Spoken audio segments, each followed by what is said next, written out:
Walter Hutchins stood at the edge of a hole that had not existed 12 hours earlier, staring down into ground that used to be his cornfield. The rain had come sideways all night, and somewhere around 3 in the morning, 40 feet of earth had simply given way, swallowing 3 rows of corn and leaving a crater deep enough to lose a truck in. He should have been thinking about the crop. He should have been thinking about the fence line, the insurance, the mess he'd have to explain to the bank. Instead, he was thinking about the thing at the bottom of that crater, half buried in red Kentucky mud, catching the first gray light of morning and throwing it back at him in a color no cornfield had ever produced. A color he hadn't seen since he was a boy, holding his grandfather's old pocket watch up to a window. Walter had spent 58 years believing the ground only ever took things from a man. He was about to learn it had been holding something back the entire time. Walter Hutchins was not a man anyone in Miller's Hollow, Kentucky would have called lucky. He'd farmed the same 140 acres his whole life, the same acres his father had farmed, and his father before him, and for the last 6 years the numbers had refused to add up no matter how he turned them. The bank notice sat on the kitchen table where his wife Diane had left it, folded once, the way she always folded bad news, so it wouldn't be the first thing he saw when he walked in tired. Their son Caleb had been saying for over a year that the smart move was to sell, take whatever the land was worth, and start over somewhere the soil didn't fight you every season. Their daughter Ruthie was 3 states away at college, buried in loans, calling home every Sunday with a voice that tried too hard to sound like everything was fine. What Walter didn't know yet, standing over that crater, was that the answer to his family's entire future was sitting 8 feet below him, wrapped in old timber and older secrets. What he also didn't know was that a mining company, 2 counties over, already knew what was under his cornfield and had known for longer than seemed possible. And he had no idea that 60 years before he was born, his own grandfather had stood on this same hillside, found the same thing, and lost it to men who were very good at making sure poor farmers never got to keep what the ground gave them. Before we dive deeper, let us know in the comments where you're watching from. We'd love to hear from you. And don't forget to hit that subscribe button so you never miss any of our upcoming videos. 3 questions would define the next 70 minutes of Walter Hutchins' life. What exactly had the storm uncovered in that field? Why a mining company had already sent a man to his front gate before Walter had told a living soul? And what his grandfather, Eli Hutchins, had buried along with his pride on this same patch of Kentucky ground 2 generations earlier? The answers were going to cost Walter more sleep, more trust, and more fear than he'd known in 58 years of hard living. But they were also going to hand him something he never once let himself hope for: the truth about what his family had actually been owed all along, and the chance, finally, to collect it. To understand what Walter Hutchins found in that field, you have to understand what it cost him to keep the field at all. For 6 years running, Miller's Hollow had taken turns between drought and flood. Never anything gentle in between. Corn prices dropped the same years, fuel prices climbed, and Walter had watched his margins shrink until there weren't any left to shrink. He mortgaged twice. He sold off equipment he needed and kept equipment he couldn't afford to run. Diane picked up shifts at the pharmacy in town, not because they needed groceries, but because she needed something in her hands that wasn't a bill. Caleb, their son, had grown up watching his father's shoulders bend a little more every winter, and by 26, he'd made peace with a truth his father hadn't. Sometimes, the responsible thing to do with land is let it go. Ruthie was the one who still believed in the farm the way her father did, even 300 miles away, in a dorm room stacked with student loan paperwork she tried not to think about. She was studying history, of all things, much to Caleb's gentle teasing, and she called her mother every Sunday evening at 6 without fail, just to hear that the porch light still worked and the dog was still barking at the mail truck. None of them knew yet that Ruthie's choice of major was about to matter more than anyone in that family could have guessed. Some choices look impractical for years before the day they turn out to be the only thing that could have saved everyone.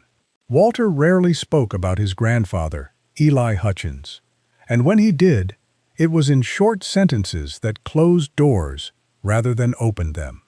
What the family did know was this: Eli had come up hard in the same hills, working this same land back when it was mostly hardwood forest and creek bottom, decades before anyone put up a fence line that meant anything. Sometime in the 1930s, word got around that there was color in the creek that cut along the property, the same kind of talk that had once turned quiet Georgia hillsides into gold rush towns overnight 100 years earlier. Eli staked a claim the way plenty of Appalachian farmers had done before him, men who'd tripped over fortune in their own pastures and spent the rest of their lives finding out whether the world would let them keep it. Eli found gold. Not folklore, not a rumor passed down over supper. Real color in the creek bed, real weight in his palm, the same kind of discovery that had once turned a doorstop on a North Carolina farmer's porch into the first documented gold nugget find in the country. But where that farmer eventually built something lasting from his find, Eli Hutchins ran into a mining outfit's lawyers before he ever got the chance. Papers were drawn up fast, terms explained in language designed to be misunderstood, and by the time Eli realized what he'd signed away, the deal was already done. He kept the land. He lost almost everything the land was actually worth. Diane found the tin box while she was clearing out insulation from the attic the week before the storm, tucked behind a stack of ration-era magazines nobody had touched in decades. Inside was a mining permit with Eli Hutchins' name on it, dated the same week county records showed he had died. Not months apart. The same week, Diane didn't think much of it at the time, beyond the strange, sad coincidence of it, and she set the tin box on the hall table, meaning to ask Walter about it over dinner. She had no way of knowing that the box she'd just found would end up being the single most important object in her family's entire future. 2 weeks before the storm, one of the Hutchins' nearest neighbors mentioned, almost in passing, that he'd seen an unfamiliar truck parked along the property line early one morning, the kind with equipment mounted in the bed that looked more like surveying gear than anything a farmer would use. Walter hadn't thought much of it. Surveyors came through the hollow now and then for the county, checking boundary lines or utility easements, and Walter had bigger worries than a truck he didn't recognize. He filed it away the way he filed away most small, strange things that season, too tired to chase down every loose thread, and went back to worrying about a crop that wasn't going to make the year's payment no matter how he sliced it. What none of them understood yet, not Walter, not Diane, not the neighbor who mentioned the truck almost as an afterthought, was that the storm which tore through Miller's Hollow that night wasn't simply an accident of weather. It was the moment two buried histories, one from 1930s and one unfolding in real time, finally collided. Everything Eli Hutchins had lost was about to resurface at the exact same moment. A company that had spent generations quietly protecting that theft realized the ground was no longer willing to keep their secret. The past does not always stay buried just because the people who buried it want it to. The storm rolled in from the west a little after midnight, the kind of storm that Kentucky farmers talk about for years afterward, not because of the wind, but because of what the ground did once the rain finally let up. Walter woke to a sound he couldn't place at first, a low, grinding shift that traveled up through the floorboards of the farmhouse before it ever reached his ears. By the time he got his boots on and made it out to the porch with a flashlight, the eastern edge of his cornfield had folded in on itself, corn stalks and topsoil sliding down into a crater that hadn't existed when he'd walked that same ground 12 hours earlier. He stood there in the mud until sunrise, unwilling to leave, unable to make sense of what he was looking at. At first light, Walter climbed down into the collapsed section alone, against every piece of common sense a man his age should have had about unstable ground after a storm. What he found at the bottom wasn't just raw earth and torn corn roots. Old timber beams, gray and split with age, ran along one wall of the crater in a pattern that had nothing to do with natural collapse. Someone had built supports down here once, shored up a passage, worked this ground with intention, long before Walter Hutchins had ever been born. The air smelled like wet stone and something older than wet stone, and threaded through cracks in the exposed rock face, Walter saw the same dull gleam that had caught his eye from the surface the morning before. It was gold, not a rumor, not the kind of story men in the hollow told each other over coffee to pass a slow morning. Real veins of it, running through quartz the way it had once run through creek beds 100 years earlier and turned quiet farming counties into gold rush towns, almost overnight. Walter knelt in the mud for a long time before he touched it, half expecting the whole thing to dissolve like a dream the moment his hand made contact. It didn't dissolve. It was heavy and cold and unmistakably real. And for the first time in 6 years of watching his bank balance shrink, Walter Hutchins allowed himself to consider, just for a moment, that the ground might finally be giving something back instead of taking it away. Then he saw the initials. Carved crudely into one of the old timber supports, half-rotted but still legible if you knew where to look, were 2 letters that stopped Walter cold in a way the gold itself hadn't managed to. E.H., his grandfather's initials, cut into wood that had been buried under this field for longer than Walter had been alive. Eli Hutchins had been down here before him, not near here, not somewhere on the property in a general sense, but in this exact shaft, working this exact vein, decades before a storm ever tore the roof off his secret and handed it back to his grandson. Walter sat back on his heels in the mud, staring at those letters, and understood all at once that this discovery had never been an accident at all. He didn't sleep that second night either, and the next morning, before Walter had said a word to a single living soul outside his own family, a truck pulled up to the property gate. A man stepped out in a clean jacket that didn't belong anywhere near a working farm, carrying a folder thick enough to suggest paperwork that had been prepared well in advance of any conversation.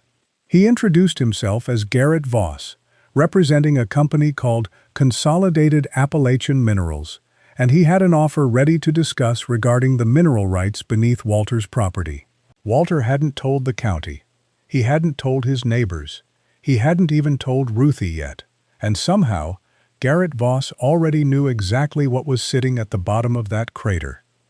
Garrett Voss had a way of talking that made pressure feel like generosity.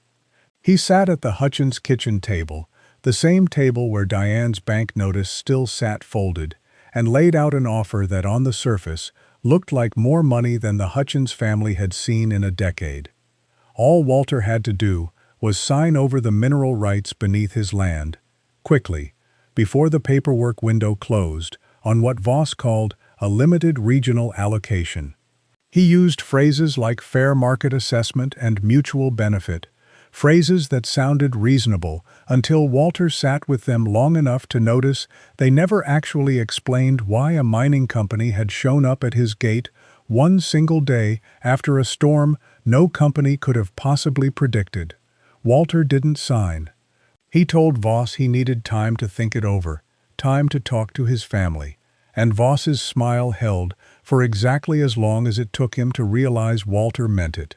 What Walter didn't say out loud, not yet, not even to Diane, was the growing unease sitting in his chest over how fast this had all moved. A storm on Tuesday night. A stranger with a fully drawn offer on Wednesday morning. Nobody moved that fast unless they already knew what they were moving for, and Walter Hutchins Whatever else 6 hard years of farming had cost him, had not lost his ability to recognize when a man was trying to get something signed before the other party had time to understand what they were signing away. He called Ruthie that night, not to worry her, but because some instinct told him his history major daughter might know how to find things a working farmer wouldn't think to look for. Ruthie, for her part, didn't need convincing. She spent the following days pulling county records over the phone with a research librarian at her university, cross-referencing old deed filings, mineral rights registrations, and anything tied to the Hutchins name that predated her own birth by half a century. It was slow, frustrating work, made slower by a county clerk who seemed strangely reluctant to release certain older files, citing storage issues and processing delays that didn't quite add up for documents that were, on paper, public record. Not every lead Walter and Ruthie chased down turned out to matter. A neighboring farmer, sensing opportunity in Walter's sudden hesitation about the land, made his own quiet offer to buy the disputed acreage outright, an offer Walter turned down within the hour, more insulted than tempted. Rumors moved through Miller's Hollow the way they always did, some townsfolk whispering that the Hutchins family had always had bad luck clinging to that hillside, others suggesting Walter was sitting on something he didn't have the sense to handle. None of it slowed Walter down. If anything, the noise made him more certain that whatever was actually true here mattered enough for other people to want it kept quiet. The county clerk, a soft-spoken woman named Patricia, who had worked the records office for over 20 years, mentioned almost offhand, one afternoon, that she vaguely recalled a mineral rights dispute tied to the Hutchins name sometime in the 1930s, something involving an outside company and a lease that never seemed to sit right with the old-timers who remembered it. She caught herself mid-sentence, glanced at the file cabinet behind her, and told Walter she'd need to check further before saying anything more concrete. She never called back that week. When Walter phoned again, she was suddenly unavailable, and the co-worker who answered in her place had no record of the conversation ever taking place at all. Garrett Voss, meanwhile, was not a patient man pretending to be patient much longer. Without any new information from Walter, without so much as a phone call inviting further negotiation, Voss raised his offer, unprompted, by a figure large enough that Diane went quiet at the kitchen table when Walter told her, "Nobody raises an offer on land they haven't been given a reason to want more badly." Voss's silence about why was, in its own way, louder than anything he might have said out loud, and Walter began keeping a private list in the back of his farm ledger, dates and figures and small strange details. The kind of list a man keeps when he's starting to understand that someone is racing him toward a finish line he didn't know existed. It was Ruthie who found the thread that mattered.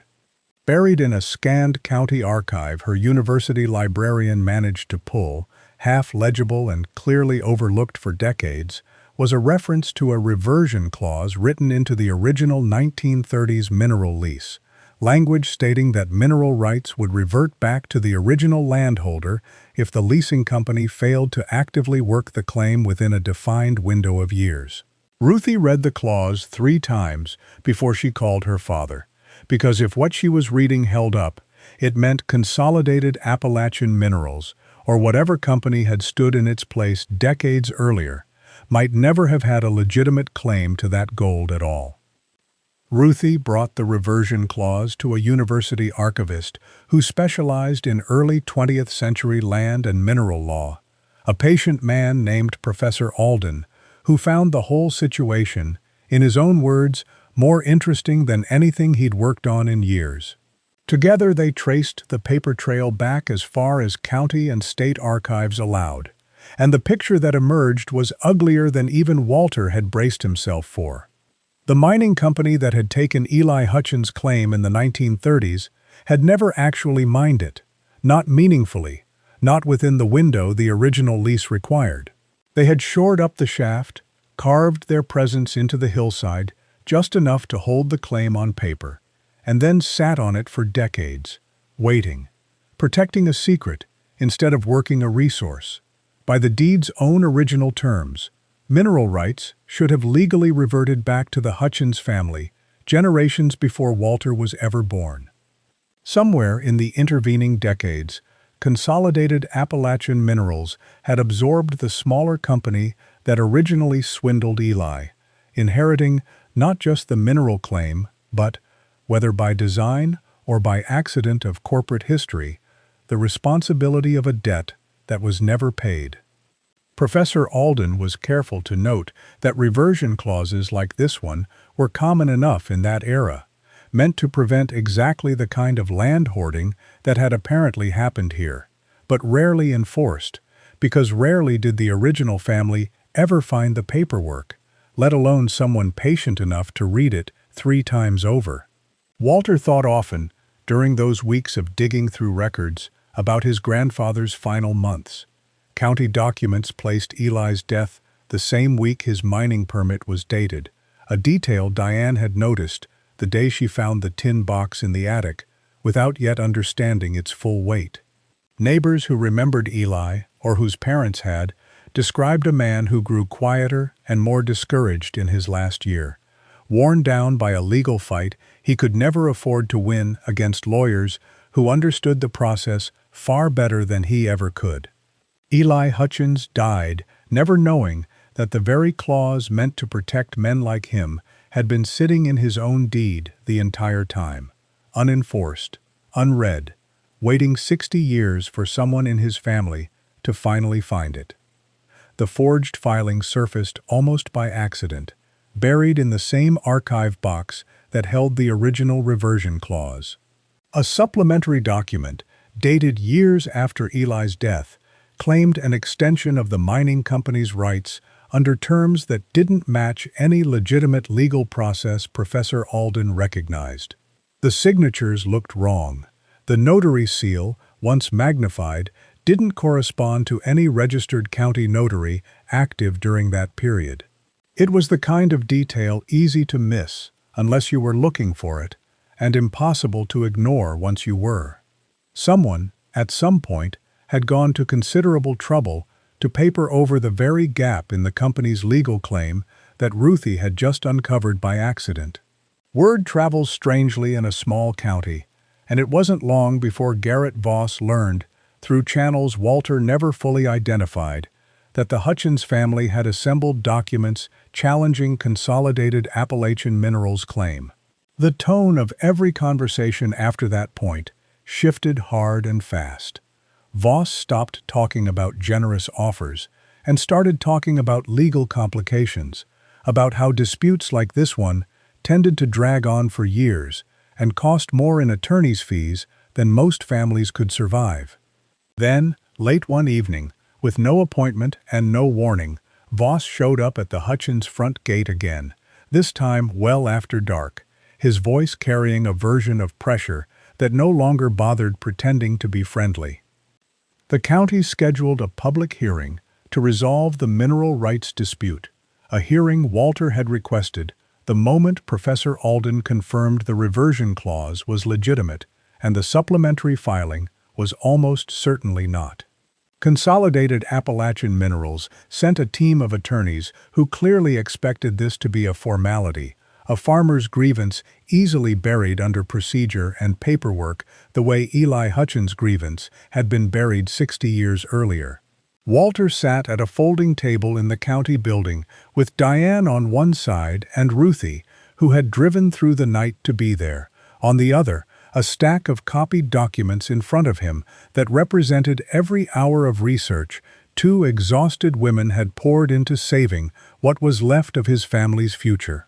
The hearing officer allowed both sides to present their case, and Consolidated Appalachian Minerals attorneys opened with the same tone Voss had used at the kitchen table months earlier, confident, procedural, banking on the idea that a small farming family wouldn't have the resources or the patience to challenge a corporation with decades of legal experience behind it. Then Walter's side presented the original 1930s reversion clause, followed by Professor Alden's written analysis of the supplementary filing's forged elements, and the confident tone in the room shifted noticeably. For the first time since Voss had first knocked on Walter's door, the balance of pressure in the room tilted somewhere Walter hadn't been sure it ever could. It was during a recess that Garrett Voss caught Walter alone in the hallway outside the hearing room, and whatever composure Voss had maintained through months of pressure finally cracked into something closer to a threat. He told Walter that even if the hearing went against the company today, there were appeals, delays, resources a family like the Hutchins simply didn't have the means to outlast. Walter listened without responding, because he understood by then that a man only threatens you with a long fight when he's already lost the short one. He walked back into the hearing room without a word and took his seat beside Diane and Ruthie, steadier than he had felt in weeks. The hearing officer called for a formal recess to review the forged filing in full detail alongside county archive originals, a process that stretched the afternoon into evening and left Walter's entire family sitting in a hallway that smelled like old paper and coffee gone cold. Nobody spoke much during that wait. Diane held Walter's hand. Ruthie kept rereading her own notes, as if the reversion clause might somehow read differently a fourth time through. When the hearing officer finally returned to the room, her expression gave away nothing, and for a long moment before she spoke, Walter Hutchins felt 60 years of his family's history balanced on a single sentence about to be said out loud. The ruling came down in the Hutchins family's favor. The reversion clause was upheld as legitimate.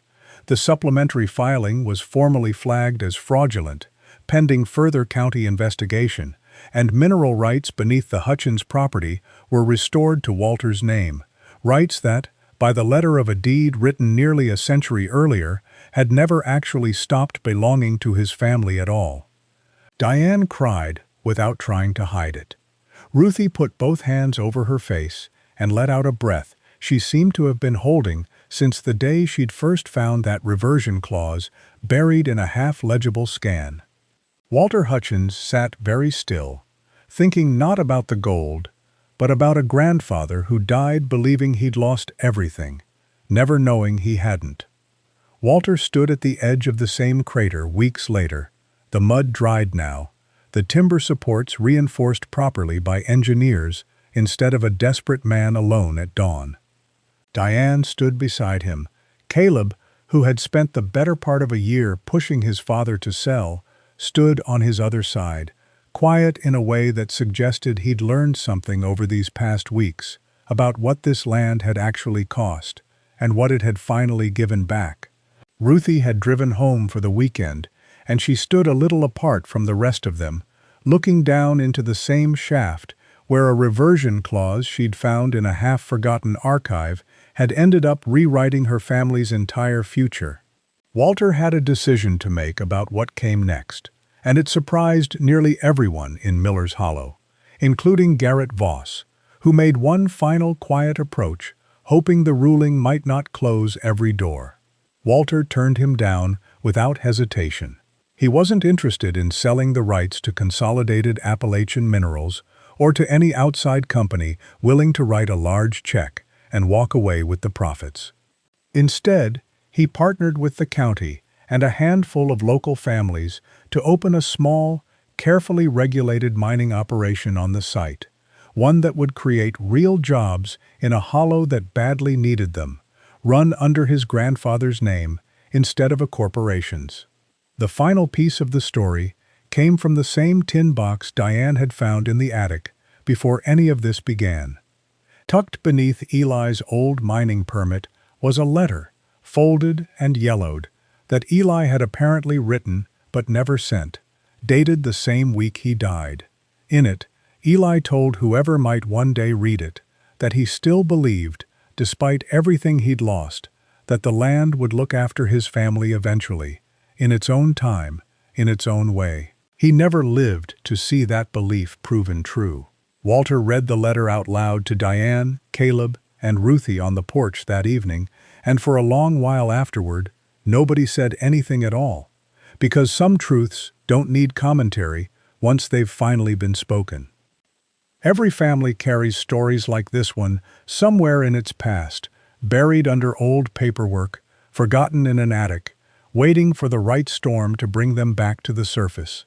Walter Hutchins spent 58 years believing the ground beneath his farm had only ever taken from him, and it took a single collapsed cornfield to prove he'd been wrong the whole time. What would you have done in his place?